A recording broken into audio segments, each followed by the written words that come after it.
আসসালামু আলাইকুম। আগে দেখাইছিলাম যে কিভাবে জৈব সার ক্ষেতের মধ্যে প্রসেসিং করতে হয়।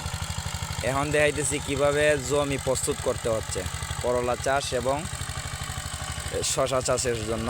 আমি এইটা প্রস্তুত করতেছি, দুইটাই দিব।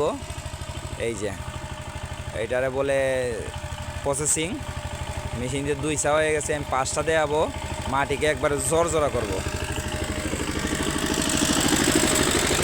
এই যে জোরজোরা কীভাবে জোরজোরা বলি, এই যে গভীরত্বটা, এই যে এই যে এবারে একবারে পালি। সবজি ক্ষেতের জন্য মাটি যত নরম হবে তত পারফেক্ট, এইটাই ভালো। এই যে কতটুক, এই যে একেবারে জোর জোড়া মাটি। এইটার সাথে জৈব সার মিক্স হয়ে গেছে মেশিনের সাথে সাথে। তারপরে আগাছাগুলো আমরা পরিষ্কার করব, জান করব, পরবর্তীতে আবার দেখাইব এটা কী হইতেছে না হইতেছে।